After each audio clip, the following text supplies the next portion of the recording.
hacer las cosas un poquito más rápido, te puedes ir directo al doctorado, pero nada más toma en cuenta de que te van a hacer trabajar como doctorado desde el principio. Órale. Bueno, gracias. A ver, me dicen de que se inició la grabación. Voy a... Uno de ustedes fue el que inició la grabación, ¿verdad? Bueno, qué bueno. Entonces, que se mantenga la grabación y después ya la descargamos todos. Ay, sí. Qué bueno, no sé quién fue, pero qué bueno que la iniciaron. Bueno, vamos, seguimos esperando un poquito, mientras podemos platicar. Entonces, la pregunta esa del doctorado es porque me imagino que algunos de ustedes quieren hacer el doctorado, ¿verdad? A ver, platíquenme sobre eso. Pues primero porque estaba viendo su nombre y decía doctor, entonces yo pensaba que debía de sentirse muy orgulloso, y entonces fue un hilo de pensamiento que me llevó a pensar en cuántos años saca el doctorado. Pues fíjate que sí se siente mucho orgullo cuando lo sacas. Cuesta horrores estas horas de trabajo y cuando al fin estás en tu examen de grado y los sinodales te dicen, vamos a tomarle protesta, ha pasado el examen y vamos a rendirle protesta, se siente un golpe de adrenalina increíble. Guau. Es, ¿Y es, es muy bonito, sí.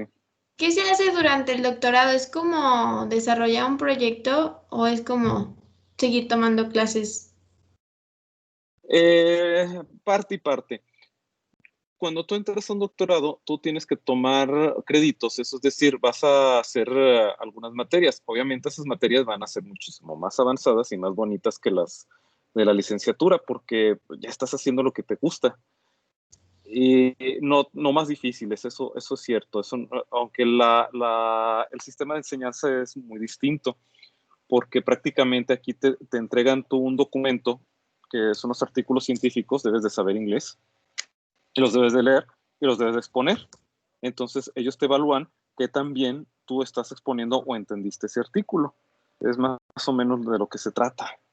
Y de lo que es la investigación, tú tienes una investigación. En mi caso fue sobre entameba histolítica. Cuando hice eso, hice una investigación, trabajé con animalitos, me ayudaron alumnos de licenciatura que me estuvieron apoyando. Entregué yo un artículo y donde fueron ese artículo también estuvieron presentes las alumnas de licenciatura y maestría que me estuvieron ayudando. Entonces, así es como se hace una investigación, ¿verdad? Además le tienes que dar crédito a las personas que te ayuden. Sí, más o menos, de eso se trata. Es bonito. Bueno, creo que ya estamos todos, bueno, no sé si estamos todos, pero por lo menos ya debemos de estar la mayoría, sino que se van a ir juntando más adelante. Somos 31 de 36. Doy por iniciada la clase. Muchachos, aquí yo les tengo una pequeña regla, que creo que ya los maestros ya les han dicho, pero yo se las voy a decir igual. Cuando no entiendan nada, me interrumpen, levantan su manita, pregunten, porque de eso se trata esto, de que vayan preguntando en el momento. Me van a preguntar de lo que duden. Si hay algo que no les gusta, me lo dicen. ¿De acuerdo, muchachos? Porque no Sí. quiero yo después. Sí. Ahora, hay que tomar en cuenta algo. Ya saben cuáles son los niveles los niveles de jerarquía de la universidad. Primero son los profesores, luego viene la jefa de departamento, luego viene la jefa, el jefe viene el decano, etcétera, etcétera, etcétera. Entonces, cuando ustedes tengan algún problema, les voy a pedir de favor que sigan la jerarquía. Si tienen un problema, me lo pueden decir directamente a mí. Sí, no es que tenga yo algún problema, pero a veces me entero yo de que hay problemas, pero por mi jefa de departamento, no por ustedes directamente. Entonces, les voy a pedir de favor de que si hay algún problema, si no entienden algo, si no les gusta algo, que sea directamente conmigo. ¿De acuerdo? que yo no me voy a enojar. Sí, profe, gracias. Perfecto. Sí, gracias. Porque el semestre pasado tuve un problemita. Unos alumnos fueron a platicar con la jefa de departamento, luego yo ya platiqué con los alumnos, luego los alumnos ya me dijeron, bueno, es que no conocíamos cómo era esto, y al final me pidieron disculpas, fueron muy lindos, y les dije, no pasa nada, nada más que pues, si hay algún problema, se sigue la jerarquía. A lo mejor ustedes me platicaron que tuvieron problemas con un profesor que fue muy intransigente con ellos y que ellos ya no querían lidiar con problemas de maestros y mejor fueron directamente con el jefe de departamento. Y total, terminamos todos muy, muy contentos porque entendieron pues, que no había ningún problema al platicar directamente conmigo, ¿de acuerdo? Entonces así es como lo quiero hacer. Si hay algún problema, si algo no entienden, pues lo platicamos directamente conmigo y van a ver que no va a haber ningún problema. ¿De acuerdo? Bueno, ¿qué expectativas tenemos sobre esta materia? ¿Quién me puede platicar qué es lo que vamos a ver con la microbiología? ¿Qué sienten? ¿Qué va a ocurrir con la microbiología? Creo que esa es la misma pregunta que les hice la vez pasada, pero quiero que me platiquen sus expectativas de esta materia.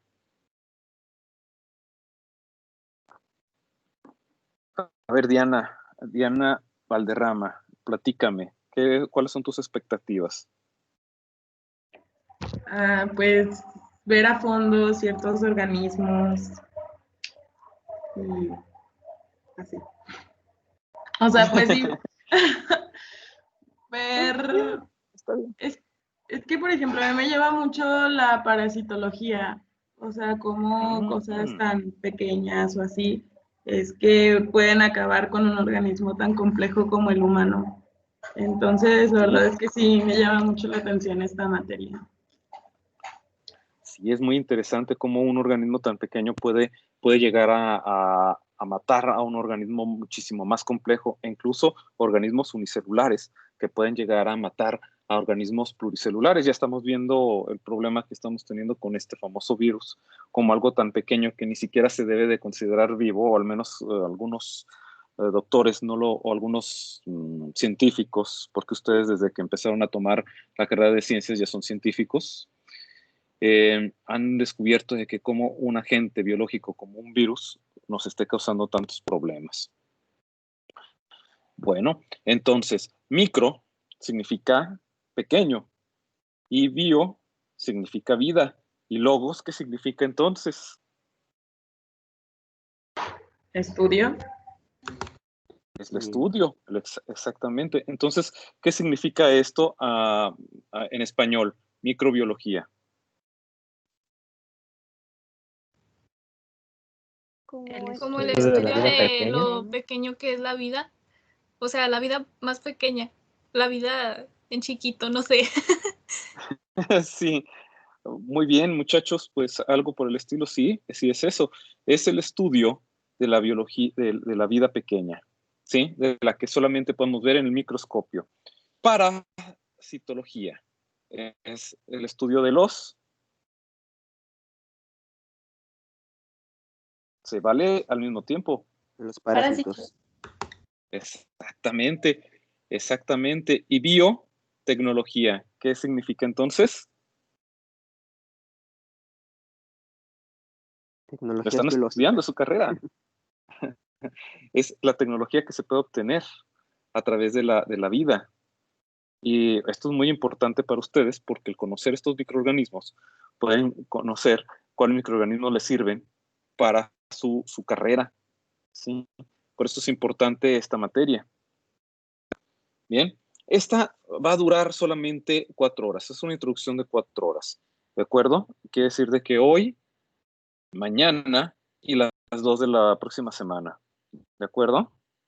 Bueno, pues vamos a cambiar de diapositiva y vamos a platicarles sobre las generalidades de la microbiología. La microbiología es la ciencia encargada del estudio de los microorganismos seres vivos pequeños, de micros, pequeño, bios, vida, y logos, estudio. Y es la rama de la biología que estudia los organismos que solo son visibles a través del microscopio. Eso es muy importante porque la mayoría de los microorganismos que vamos a ver el día de hoy, o los microorganismos que vamos a ver a lo largo del semestre, van a a verse solamente a través del microscopio. Y si los podemos ver de tamaño grande, para identificarlos mejor, vamos a tener que identificarlos en el microscopio, ¿sí? Pueden ser unicelulares o pueden ser pluricelulares. ¿Cuál es el ejemplo de un organismo unicelular? ¿Quién me puede decir un organismo unicelular? ¿Una levadura? Una levadura, exactamente. No todas las levaduras son unicelulares, pero la mayoría sí lo son. Bueno, es un pequeño comentario, porque hay hongos que se pueden comportar como levaduras cuando parasitan. Por eso es de que se hace esa pequeña distinción. Pero bueno, eso ya lo veremos posteriormente. Una levadura. ¿Qué otro organismo unicelular? Una Estamos bacteria. hablando de una bacteria, sí. ¿Y qué diferencia hay entre una levadura y una bacteria? Uno es procariote y el otro es eucariote. Exactamente, sí. Eso es, nosotros vamos a aprender en este curso a saber la diferencia entre ellos. Algunos de nosotros ya lo sabemos, pero yo ya sé de que aquí hay personas que me levantaron en la clase pasada, me levantaron la mano, de que no sabían esas distinciones. Entonces, por eso es de que les quiero platicar de qué se trata esto primero, y para las personas que ya lo saben, pues les va a servir un poquito de refuerzo, ¿de acuerdo? Bueno, entonces, los organismos pueden ser unicelulares o pluricelulares. Pueden ser procariotas, como las eubacterias y las arqueobacterias, que vamos a platicar posteriormente de ellas, y de los eucariotas, que van a ser las algas, los protozoarios, los hongos e incluso metazoarios microscópicos. Además de que existen los virus que no encajan en ninguna de estas clasificaciones, y los vamos a poner como entidades biológicas. ¿De acuerdo? Es decir, unidades proteicas que almacenan información genética, si los clasifican, ¿de acuerdo? Algunos pueden decir que están vivos, otros no, algunos van a decir que no lo están. ¿En qué consiste en esto? Bueno, pues de esto se va a tratar el curso. Bueno, las áreas dentro de la microbiología van a ser la bacteriología, que es la que estudia las bacterias, la micología, que son las que estudian a los hongos, microscópicos como macroscópicos, y la virología, que estudia los varios tipos de virus, y la protozoología, que estudia los organismos eucariotas unicelulares tales como los flagelados, los ciliados, los esporozoarios y los rizópodos. También existe la ficología, que estudia las algas, tanto procariotas como eucariotas, y la parasitología, la cual va a estudiar los organismos que tienen una relación parásito-huésped, es decir, los que se alimentan de otro organismo y se aprovechan de nuestro organismo y se alimentan de los productos que nosotros creamos, de nuestro metabolismo, y ellos van a tener su propio metabolismo, si es que se trata de algún parásito unicelular o pluricelular. En caso de que se trate de un virus, pues esos se aprovechan completamente de nosotros. Se han vuelto muy especialistas y no poseen su propio metabolismo, sino que utilizan además nuestro propio metabolismo. Sí, es bastante complejo lo de que son los virus. Bien, aquí tenemos entonces a las bacterias, a los hongos, a los virus, a los protozoarios, a las algas y a los parásitos. Y de las algas es rarísimo, pero por ahí anda una. Ahí anda una alga que puede llegar a ser parásita de seres humanos incluso.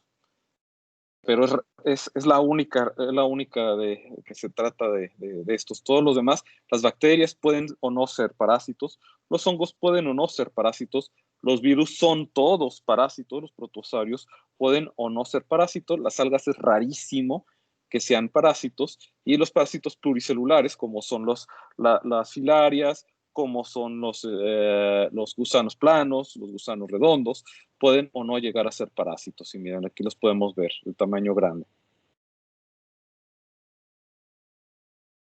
Bueno, hasta aquí. ¿Cómo ven los microorganismos? ¿Cuáles son los que más, platíquenme de ustedes, cuáles son los que más les gustan? Levanten la manita. ¿Qué microorganismos les interesan más? ¿Cuáles quieren aprender? ¿Virus? ¿Bacterias? Yo los virus. Los virus. A ver, déjame ver quién fue quién es la compañera que nos está. Es que este Zoom a veces se vuelve tan lento que no me permite ver quiénes me levantan la mano. Bueno, pues bueno, ni hablar. No me está dejando, está un poquito trabado, pero sí,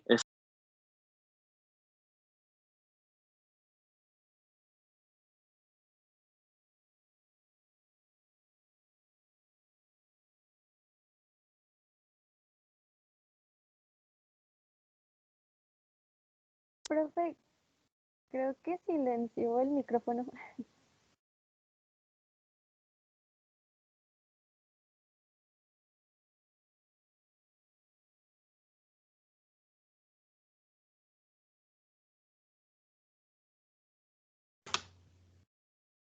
Se silenció usted. Sí, profe.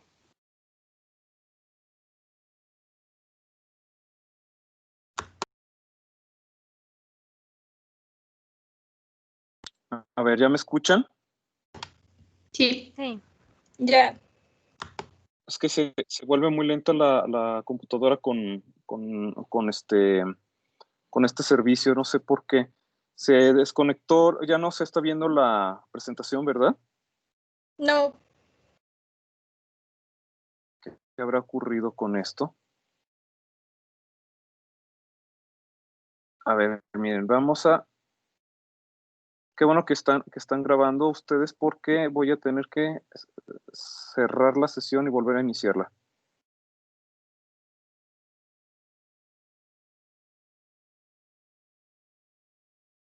Profe, yo tengo una duda. Ay, ¿sí salió? Creo que sí. Se salió.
Profe, sigue silenciado por si está hablando, no lo escuchamos.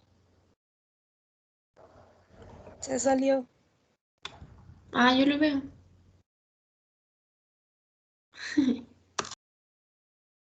Pensé que era el único. ¿En dónde se ve? En mi pantalla. Ah, chis. Sí. A ver si sea un fantasma. Yo Sí, también yo lo tengo también en lo la veo. pantalla principal. ¿Qué rayos? Ay, yo no lo veo. Ay, yo tampoco lo veo.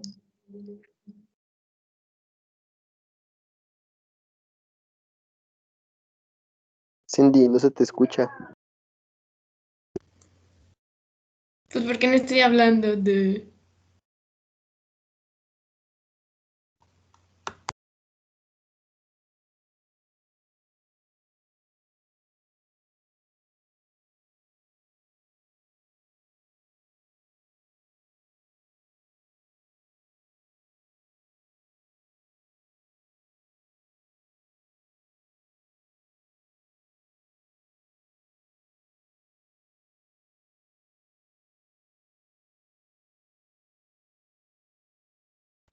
Es clásico esto de que uno quiere dar la clase bien a ver, se me hace que el problema va a ser que tengo demasiadas pantallas conectadas.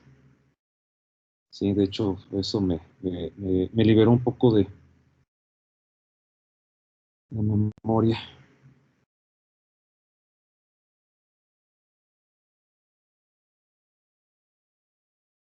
Sí, es que estaba trabajando en 3 pantallas y pues mejor lo dejé por la paz y me desconecté de una de ellas.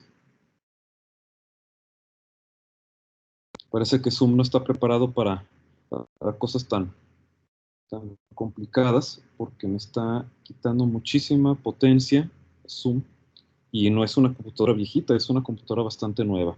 Bueno, se ve la presentación, ¿verdad, muchachos? Sí. Bien. Entonces, Profe, pues vamos a disculpe. Sí, dime. ¿Podría regresar a la diapositiva anterior, por favor? Sí, ahí voy. Ahí está.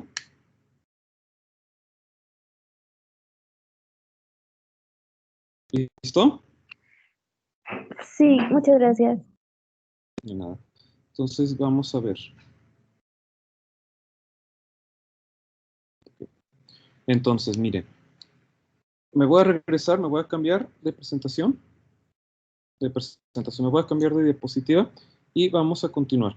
Los campos de aplicación de microbiología van a ser en la medicina, que son las enfermedades causadas por microorganismos, investigación patológica, inmunológica y molecular. Vamos a verlo en la industria, como los probióticos, preparación de alimentos con productos derivados de bacterias, fermentación de lácteos, vinos, producción de reactivos para laboratorios, etc. Este es un área donde ustedes van a trabajar. También igual la biotecnología, que es la producción de medicamentos como la insulina, fármacos, antibióticos, investigación médica con microorganismos modificados genéticamente. Entonces, conocer esos microorganismos y su metabolismo nos va a permitir saber cómo vamos a trabajarlos en el laboratorio, cómo en la materia de biotecnología particular, nos va a permitir conocer el metabolismo de estos microorganismos para que ustedes después en la otra materia puedan ustedes entonces crecerlos y mantenerlos, ¿sí? En la industria alimenticia mejoran el proceso de fermentación, la producción de vinos, son aditivos alimentarios producidos por microorganismos, pueden ser microorganismos que pueden perjudicar los alimentos, etcétera, ¿sí? Entonces, también en la industria agropecuaria pueden ser microorganismos que pueden afectar las cosechas y pueden afectar al ganado. La microbiología es considerada como una ciencia especializada. No aparece hasta finales del siglo XIX como consecuencia de la confluencia de una serie de progresos metodológicos, de los cuales estuvo Luis Pasteur. Otro dispositivo.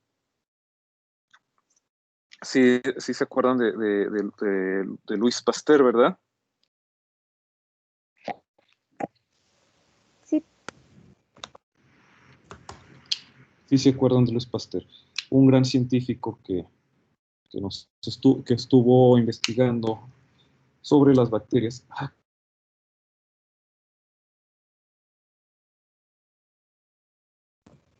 Pues a él se le debe la pasteurización. Siguiendo, entonces, si conoce Luis, él sabe de que gracias a él, el padre de la microbiología, bueno,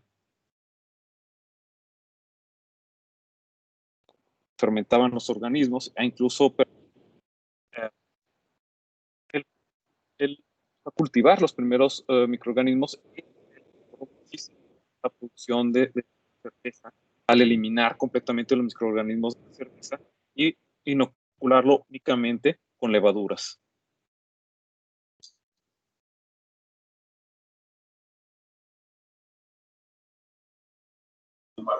Profe, se le corta un poco. ¿Aquí alguna duda?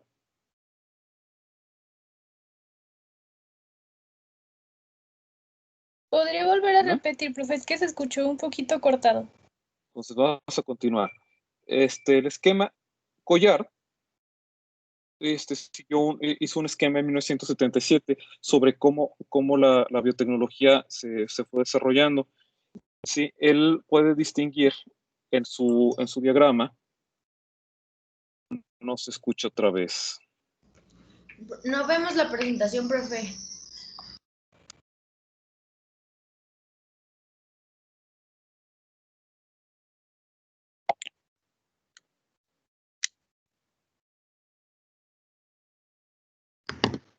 A ver, ahora sí ya me escuchan, ¿verdad? Sí. Sí, pues ni modo. Los audífonos me están causando problemas, entonces vamos a utilizar el sistema de la laptop. Bien, Collard hizo un esquema de cómo se estaba desarrollando la biotecnología, la microbiología, y en 1976 él hizo un esquema para distinguir las 4 etapas o periodos del desarrollo de la microbiología. Fíjense en ese entonces. El primer periodo es eminentemente especulativo. La gente pensaba que había algo. A ver, el que me levantó la mano, platíqueme, ¿qué pasó? Es que no estamos viendo la presentación, profe. No están viendo la presentación. No. A ver, en un momento más se va a ver.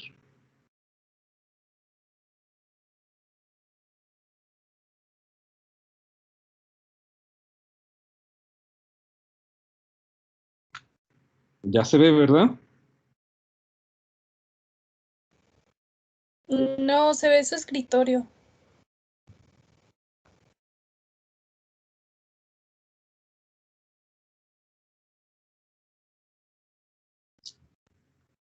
Qué, qué curioso. Esto nunca me había pasado que fuera tan latoso. Ahora espero que esta vez sí se vea. Otra Ya, vez ahora que sí. tuvimos, bueno, otra vez que tuvimos la presentación no fue tan problemática. En fin. Bueno, Collard en 1976 desarrolló la microbiología.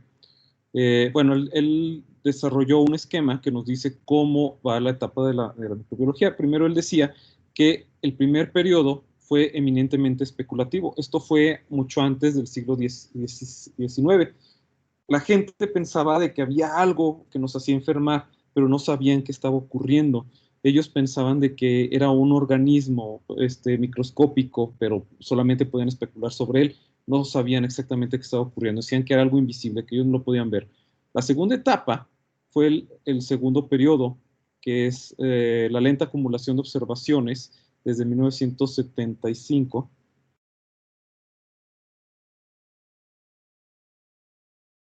Eh, Aproximadamente hasta la mitad del siglo XIX, y ellos hicieron un descubrimiento de los microorganismos. Primero fue Leeuwenhoek el que descubrió todo esto.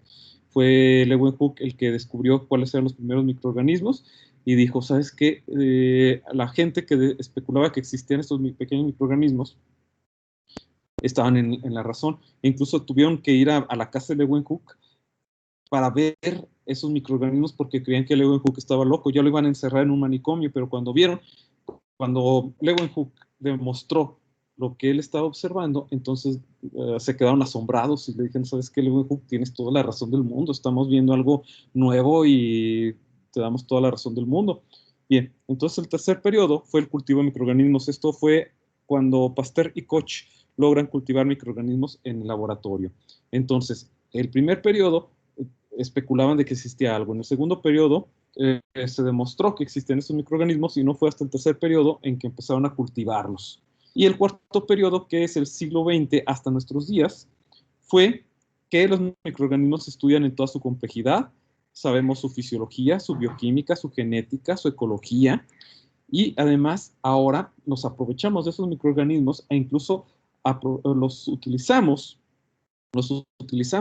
para producir metabolitos para nosotros. Estos metabolitos secundarios podemos utilizarlos para producir la goma xantana, podemos utilizarlos para producir insulina, podemos utilizarlos incluso para producir algunas toxinas, para estudiarlas en laboratorio. Entonces, estos microorganismos pasamos a no conocerlos, ahora a conocerlos plenamente. ¿Sí?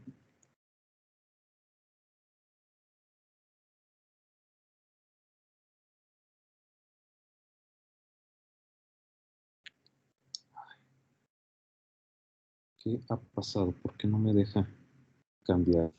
Profesor, y bueno, ¿no habría una separación en la cual ya empezamos a manipularlos genéticamente, o sea, desde su conformación para que sean diferentes a como eran naturalmente?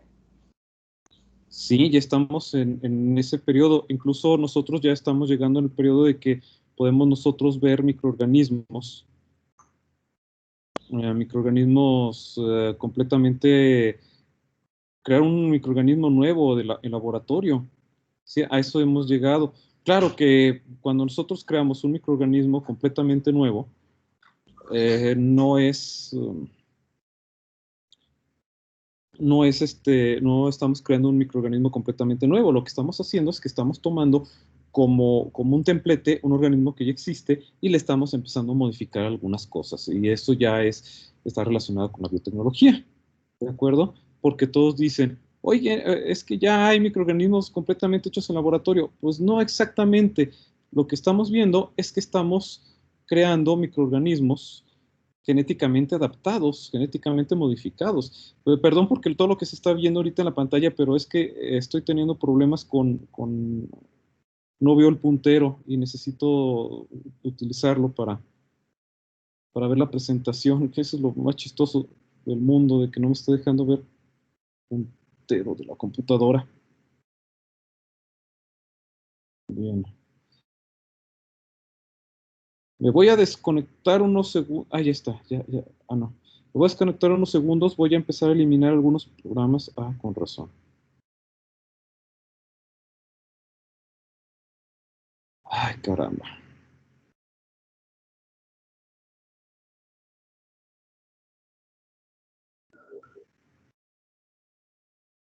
Ah, qué caray. No se estrese, profe. No me estreso. Esto creo que a todos los maestros nos está ocasionando un auténtico problema. El que este programa llegue a ser, parece que todavía tiene muchos problemas de estabilidad y nos ocasionan unas cosas muy feas. No me estreso. Voy a salirme un ratito y regreso de nuevo, ¿sí? Sí, profe, no se preocupe.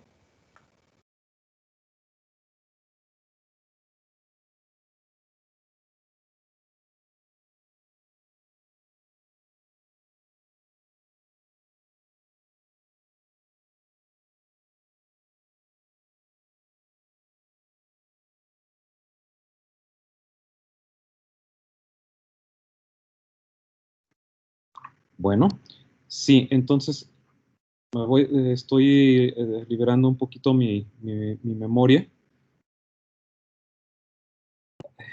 Ah, con razón, tenía abierto Firefox, es un buen navegador, pero se come mucha memoria a veces.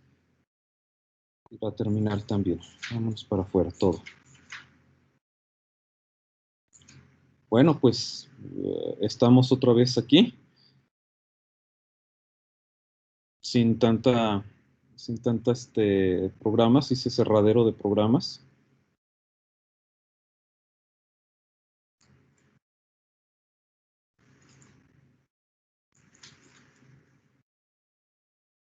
Muy bien.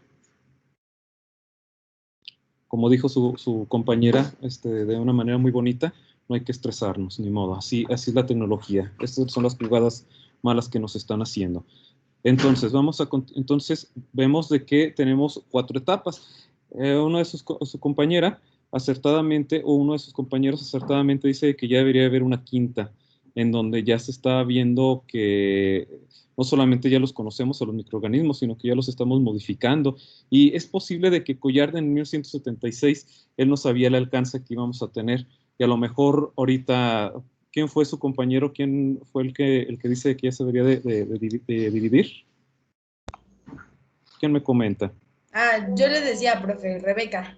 Rebeca. Bueno, pues Rebeca en el 2020 ya nos está dando una quinta división en su trabajo. Probablemente sea ella, la próxima científica que nos haga esa división. Y estaría bien y estaría bonito que ella nos dijera el por qué.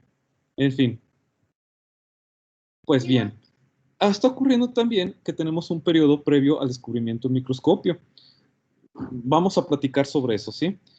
El periodo previo al microscopio fueron muchas personas que ellas veían de que había una fermentación de bebidas alcohólicas como en el pan y productos lácteos, y había perjudiciales que estaban causando enfermedades, pero ellos no lo podían ver. Ellos veían que algo crecía en el pan y que no sabían de dónde venía, pues decían que eran los mohos, pero no sabían exactamente qué se trataba de eso. Entonces fue hasta Leeuwenhoek que empezaron a ver esos mohos y veían de que había microorganismos pequeños. Entonces, diversas fuentes escritas de la antigüedad griega, y fíjense, hasta los griegos y los romanos hablaban de gérmenes invisibles que transmiten enfermedades contagiosas, y fue Lucrecio en el año 96 al 95 a.C., en su Rerum Natura, hace varias alusiones a semillas de enfermedad. A esos son los famosos gérmenes. Por eso se llaman gérmenes. ¿Sí? En el Renacimiento, Lioramo Francorratus, en su libro, a veces los pronuncio un poquito mal, discúlpenme por eso, son nombres muy difíciles. Uno de mis sueños es de que algún día a una persona le cueste trabajo pronunciar mi nombre en algún trabajo. Bueno, lo dejamos de esa manera, vamos a continuar. Girolamo, en su libro de Contagione et Contagionis, en 1546, estamos hablando de los inicios del Renacimiento. En su libro dice que las enfermedades contagiosas se deben a gérmenes vivos que pasan de diversas maneras de un individuo a otro. Entonces ya lo sospechaban, ellos ya sospechaban que algo andaba mal, pero no lo habían podido identificar bien. No fue hasta, a ver, me voy a pasar un poquito, fue hasta Leeuwenhoek que se descubrió todo esto, debido al descubrimiento del microscopio. Perdón porque me salté, creí que tenía aquí a Leeuwenhoek, pero no. En fin, no, sí lo debo de tener. Quiero hablar de él. Voy a organizar mis diapositivas, perdón porque están un poquito mezcladas. Ok, miren, la existencia de microorganismos imperceptibles a simple vista había sido intuida por el hombre muchos siglos antes que comenzara a utilizarse las lentes de aumento, y fue en el siglo XVIII Roger Bacon postuló que las enfermedades eran producidas por seres invisibles, que eran los gérmenes, y también Facarostro de Verona lo sugirió también. Aún así, no había pruebas suficientes de estos seres vivos hasta que llegó, gracias a Galileo, que él inventó el telescopio, fue de que muchos empezaron a trabajar con diferentes lentes. Y fue Leeuwenhoek, Galileo, unas personas piensan de que Galileo también inventó algo parecido al microscopio y se lo regaló al rey de Polonia, pero no fue hasta 100 años después, que a finales del siglo XVII, que Leeuwenhoek fue el que describió y dibujó, porque además de Leeuwenhoek era muy buen dibujante, y gracias a esto, entonces nos llegó evidencia a nuestro tiempo de que esto estaba existiendo. ¿Se acuerdan quién era Leeuwenhoek? ¿Sí sabían de que Leeuwenhoek no era un verdadero científico? Al menos no se considera científico él mismo ni la gente que lo rodeaba. ¿Sí sabían eso? ¿Sí sabían a qué se dedicaba este señor? Él hacía lentes, ¿no? Él hacía lentes, pero no vivía de ello. ¿De qué vivía?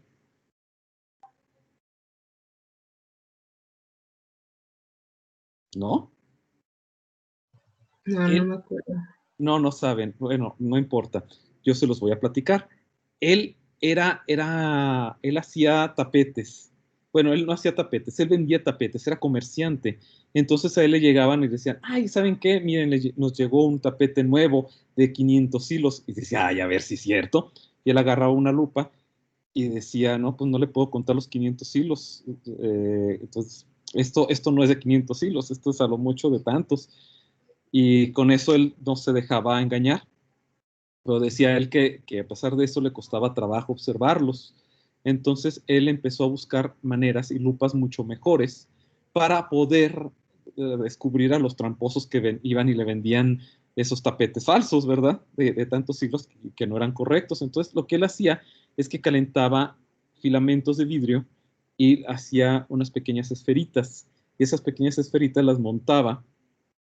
Miren, aquí se puede ver. Se ve el pequeño objeto, aquí ponía los objetos. ¿Sí se ve mi puntero? Sí. ¿Sí? De todos modos, Sí. miren, se ve mejor ¿verdad? Pone aquí el objeto y luego lo ponía aquí la pequeña esfera y veía todo a contraluz. Y ahí él lograba ver los pequeños microorganismos que estaban allí, o los pequeños hilos. Entonces ya los contaba. ¿Sabes qué? Si es muy fino tu tapete, le jalaba un hilito, veía el hilito y veía de que también ese hilito estaba compuesto de otros hilitos. Entonces él observaba de que los tapetes eran muy finos. Pero como esta persona era realmente un científico no profesional, pero a fin de cuentas era un científico, ¿qué creen que es lo que hizo con su microscopio? ¿Qué harían ustedes si descubrieran un microscopio como este? Se pondrían a jugar con él, ¿no? Ay, pues yo me pondría a ver todo lo que Buscarme. hallo. Exactamente, eso es lo que hizo él. Se puso a ver, ¿y qué más hace mi microscopio? Y se puso a ver todo lo que se le ocurrió y puso gotas de agua, incluso puso gotas de su propio semen y descubrió en el agua a pequeños microorganismos que él llamó animáculos. Y además él descubrió a los espermatozoides. Él fue el primero en dibujar los espermatozoides. Entonces, imagínense, la gente empezó a mandar cartas a científicos de su época, de patas de insectos y todo, y dicen, no, pues tiene razón Leeuwenhoek, esto ya se había visto. Entonces es buen observador. Pero cuando empezó a llegar con microorganismos distintos a los que ellos habían desarrollado, entonces mandaron a gente a visitarlo porque creían que estaba loco. Entonces empezaron a evaluar su salud mental. Y cuando Leeuwenhoek les empezó a mostrar a ellos el microscopio y lo que él estaba observando, y vieron ellos con sus propios ojos, entonces dijeron, ¿saben qué? Lo que está dibujando Leeuwenhoek es correcto, es cierto, yo ya lo vi. Entonces ganó credibilidad y empezó a mandar cartas a científicos de su época, y los científicos ya lo tomaban como uno de ellos, porque era un gran observador y un gran dibujante, y que todo lo que él hacía tenía evidencia. Así es como se desarrolla la ciencia, ¿verdad? Tú me puedes decir que tú viste algo, pero sin evidencia no te puedo creer. Pero cuando él empezó a demostrar las cosas y empezar a mandarles microscopios para que ellos vieran las cosas con su propia vista, es cuando él se ganó un lugar entre los grandes científicos por toda la evidencia que él llegó a dibujar y a demostrar.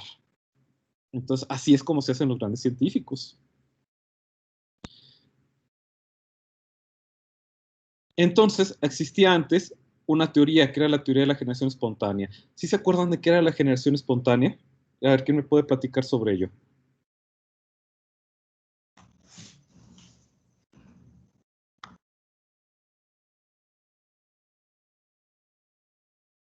A ver, no sean tímidos, platíquenme. Pues que creían que la vida era pues así como espontánea, porque veían la basura y de repente salían ratas y cucarachas. Entonces creían que así nacían, hasta que hicieron experimentos y vieron que no. Muy bien, eso es correcto. Pero vaya, qué experimentos tuvieron que hacer, ¿eh? No fueron tan fáciles de experimentar, porque esta gente a veces es muy cabezona, y lo hemos visto actualmente. Y ya se han dado cuenta de que actualmente con esta epidemia, esta pandemia, mucha gente cabezona está, aunque les muestres evidencias, pues no te las van a creer. Entonces, imagínense, con esta gente, pues era muy difícil hacer que ellos entendieran que la vida no se daba por la biogénesis, sino que la vida creaba vida. Esta es la teoría de la biogénesis. La teoría de la vida crea vida. Entonces, había científicos como Aristóteles que creía que los troncos que flotaban en el agua creaban cocodrilos, y que la carne podrida creaba larvas de mosca, gusanos, que se agusanaba, y que toda la putrefacción provenía de la nada, ¿sí? Incluso la ropa vieja podía crear ratones. ¿Sí? Otro de las razones que existían era... Dime. Disculpe, ¿se podría regresar a la diapositiva anterior? Claro. Bueno, Anterior, por Ahí favor. está. La de Leeuwenhoek, por favor. Ahí está. Sí, Sí. para tomarlo. Gracias. Pero ¿para qué tomas notas? ¿Para qué tomas fotos? Ya están el archivo está en tu computador, en tu Teams. Ah, Ah. bueno, Bueno, gracias. qué bonito que se interesen en tomar notas y todo. Pero sí, los archivos están ahorita en Teams. Sí, gracias, profe, perdón. De nada. Vamos a continuar. Entonces, ¿en qué me quedé? En la teoría del germen fermentación, ¿verdad? Sí. Bueno, primeramente, para poder demostrar que la vida no venía de la nada, a alguien se le ocurrió hacer experimentos para lograr fermentar, para demostrar de que se podía fermentar algo de algo que ya existía, o sea, que se podía tomar un cultivo y fermentar a continuación con otra cosa. Entonces, para demostrar que había gérmenes que eran los que estaban causando la fermentación. Entonces, John Needham, en 1979, realizó experimentos con carne cocida y observó que la carne presentaba microorganismos al iniciar el experimento, pero obviamente no lo selló. Entonces concluyó él que se originaban de la carne cruda y que había una fuerza vegetativa que producía todo esto. Pero llegó Spallanzani y dijo, a ver, espérame, él refutó, o sea, él concluyó de que no era cierto que la generación espontánea utilizando matraces con un caldo nutritivo de buey. Después los cerró herméticamente, hirvió la solución durante 1 hora y como es lógico, pues nada creció. Pero entonces pues, le dijeron, ¿sabes qué? Es que acabas de destruir con el calor la fuerza vegetativa. Ya, qué caray. ¿Cómo le haré entonces para decirles de que pues, el calor mata todo y que la fuerza vegetativa no es la que hace crecer los microorganismos? Entonces, a ver, otro experimento. Dejó uno destapado como control, tapó uno y al otro le puso una mallita. Pues resulta que crecieron larvas, a no crecieron larvas y solamente se pudrió, pero no crecieron larvas. Entonces decía él de que las moscas tenían que llegar a depositar los huevos. Y mira, aquí están los huevos en esta parte. Dice, no, tampoco ese experimento no te lo creo. Entonces empezaron a buscar la manera de demostrar estos cambios. A ver, entonces. Franz Schultz y Theodor Swan en 1985 trataron de demostrar que a los espontaneístas hicieron pasar aire a través que ellos decían de que no crecía nada porque le faltaba el aire, le faltaba la fuerza vegetativa que tenía el aire. Entonces lo que hicieron ellos es que crearon un matraz, lo hirvieron y dejaron pasar aire a través de ese matraz, pero a través de una sustancia ácida. Entonces con eso demostraban de que aún pasando el aire, pero ese aire, si nosotros matábamos el germen a través del ácido, entonces no iba a crecer ningún organismo. Entonces decían de que no, porque el ácido cambia la fuerza vital del aire. Entonces otra vez van para atrás. Fue Louis Pasteur el que creó el famoso matraz Pasteur. A ver si está aquí, ¿sí? Creó este famoso matraz Pasteur en donde entraba el aire, pero caía aquí el polvo y el polvo se quedaba aquí. Entonces aquí nada crecía en este matraz, nada crecía en el matraz. Entonces cuando él hervía salía el vapor, pero permitía entrar el agua. Y hay un depósito de condensación. Lo que hacía él es de que les mostró el matraz. Decía, ven, no está creciendo nada. Ahora voy a dejar caer tantito. Esta condensación que quedó aquí, la voy a pasar al matraz. Y les movía el matraz y caía la condensación dentro del matraz. ¿Y qué creen?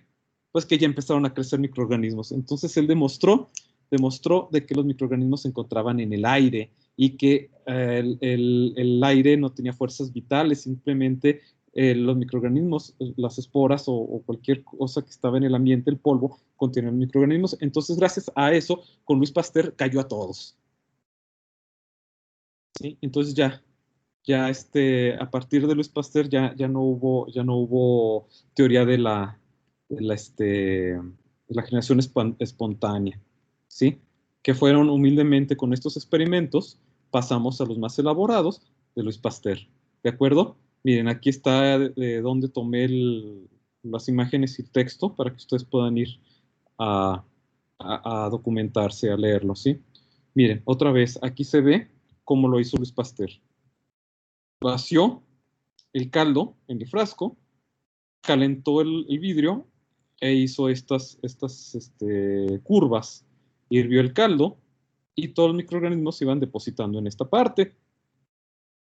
Entonces, lo que contenía el frasco, que estaba expuesto en el aire, no se fermentaba, no había bacterias, no se fermentaba. Solamente fue cuando inclinó el frasco, tomó un poquito del polvito y regresó el frasco a su lugar. Fue cuando el caldo volvió a crecer de microorganismos. Y así él demostró de que todos los microorganismos estaban en el aire, que no había fuerzas vitales y que no crecían de la nada. Simplemente la vida crea vida, ¿sí? Es la teoría de la biogénesis, que contrasta a la abiogénesis, que significa que la vida viene de la nada.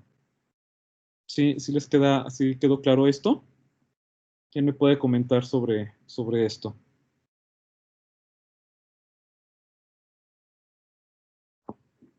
Profe, yo tengo una duda. Sí, dime. Esta teoría de la biogénesis o sea, solo vendría a explicar la proliferación de la misma vida, ¿no? No tanto su creación, ¿o sí? No, habla de cómo la vida crea la vida. O sea, vamos, la creación de la vida es otro tema muchísimo más complejo, porque hay teorías, pues ya la deben de saber.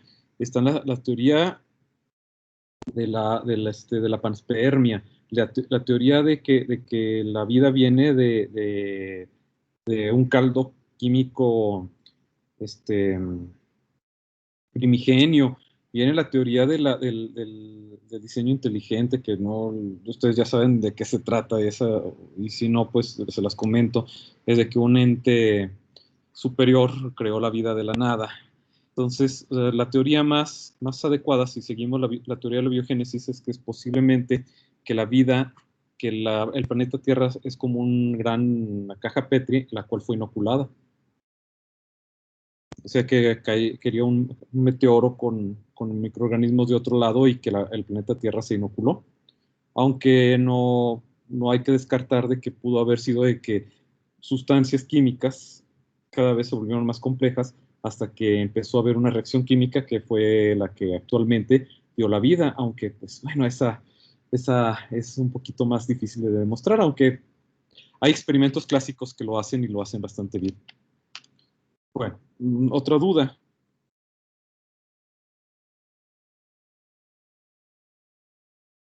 Profe, Sí, dime. los polvos y microbios retenidos son del exterior, ¿verdad? Así es, sí. A ver si ahora puedo. ¿Me sigue? ¿Sí me escucharon? No me escuchan, esto no está funcionando.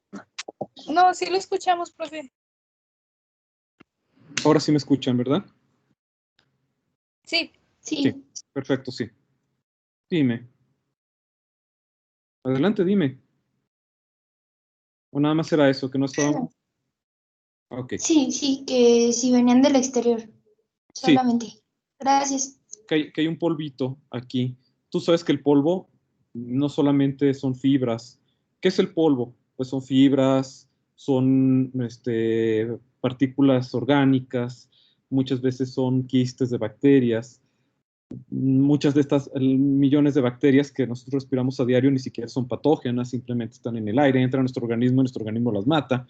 Entonces, pues eso es lo que ocurre. Nosotros estamos rodeados de microorganismos en el ambiente, en el aire, de los cuales la gran mayoría no nos van a afectar, ¿sí?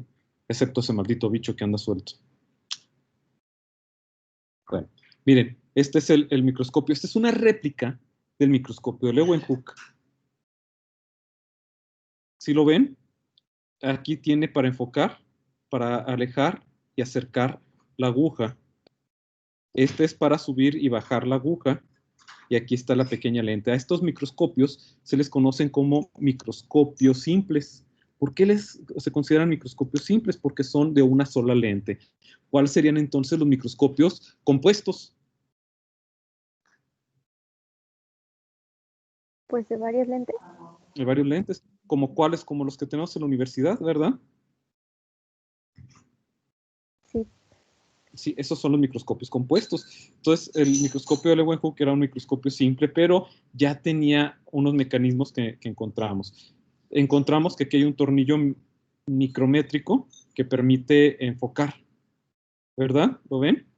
Y aquí tenemos uno que movería el objetivo, que sería como el tornillo de la platina. Entonces, el microscopio de Leeuwenhoek, pues ya empezaba a utilizar cosas mucho más modernas. Y lo que sostenía era la aguja. Y estas son las patentes de los diferentes microscopios que Leeuwenhoek llegó a desarrollar. Y esto es lo que él dibujó. Estos son sus famosos dibujos, miren, vean.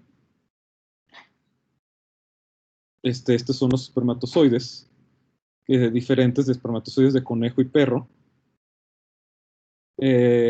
Sección de madera de fresno. Y aquí les quería poner un video, pero si quieren ustedes pueden entrar a esta. Obviamente ustedes lo que van a hacer es que descargan el archivo que está en los archivos de Teams, que también los voy a subir ya también al aula virtual, y pueden ver este video y mañana lo platicamos, ¿de acuerdo? Bueno, por hoy es suficiente. Mañana continuamos. Mañana continuamos con la clase. Sí nos toca mañana, ¿verdad? Es jueves. Sí. Bueno, pues entonces mañana nos vemos, muchachos, y que tengan un excelente día. Igual, profe, gracias. Gracias. Hasta luego. Hasta luego. Gracias, profe. Mañana tenemos menos problemas. Igualmente. Esta grabación la voy a subir también, ¿eh, muchachos? Sí, profe, gracias. De nada. Gracias. Gracias, profe. Gracias, profe. Hasta luego. Adiós.